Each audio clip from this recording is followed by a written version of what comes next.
ఏదైతే సమావేశం జరిగిందో ఒక స్వేచ్ఛాయుత వాతావరణం అంటే కాంగ్రెస్ ప్రజాపాలన అనే నిదర్శనంగా ఈరోజు మా యొక్క కౌన్సిల్ మీటింగ్ జరిగింది. ఆ కౌన్సిల్లో మేడం గారు, మినిస్టర్ మేడం గారు, తోటి శాసనసభ్యులు అందరం కూడా ప్రజల సమస్యలు మేయర్ గారి ముందట ఏవైతే సమస్యలు ఉన్నో అన్నిటిని కూడా వారి దృష్టికి తీసుకురావడం జరిగింది.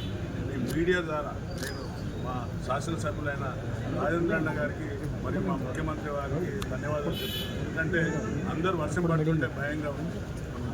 Last 3 days 4 days back last week కూడా అంత పెద్ద వర్షం పడుతుంటే మళ్ళీ ఏ కాలనీ మునిగిపోతుందో అని ఒక భయం ఉంటుంది. కానీ మా యొక్క శాసనసభ్యులైన రాజేంద్ర రెడ్డి అన్న సీఎం గారి దగ్గర కూర్చొని ప్రత్యేకంగా నిధులు తెచ్చి ఆ యొక్క బ్రిడ్జిని కట్టి మొన్ననే ఓపెన్ చేసుకున్నారు కరీంనగర్ బ్రిడ్జ్. దాంతో మా నగరవాసులందరూ కూడా హ్యాపీగా ఉన్నారు. వారి పక్షాన, మీ పక్షాన, అందరి పక్షాన అది అన్నగారికి, ముఖ్యమంత్రి గారికి ధన్యవాదాలు చెప్తున్నాను.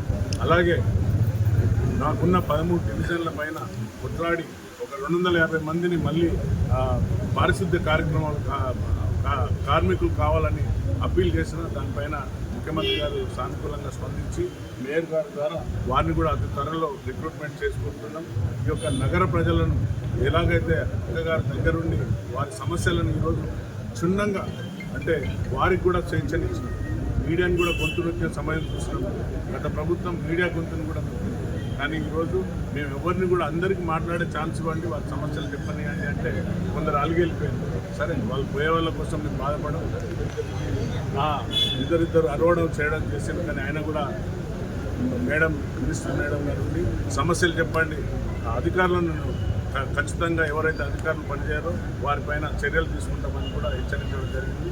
కాబట్టి ఇప్పటి నుండి వరంగల్ను నయా వరంగల్గా మనం చూడబోతున్నాం. రాబోయే రోజులలో పెద్దలు చెప్పినట్టుగా తప్పనిసరిగా మన వరంగల్ సిటీని ఒక మంచి సిటీగా, ఒక స్మార్ట్ సిటీగా తయారు చేయబోతున్నామని ఈ మీడియా ముఖం ద్వారా తెలియపరుస్తున్నాం. ధన్యవాదాలు. Thank you.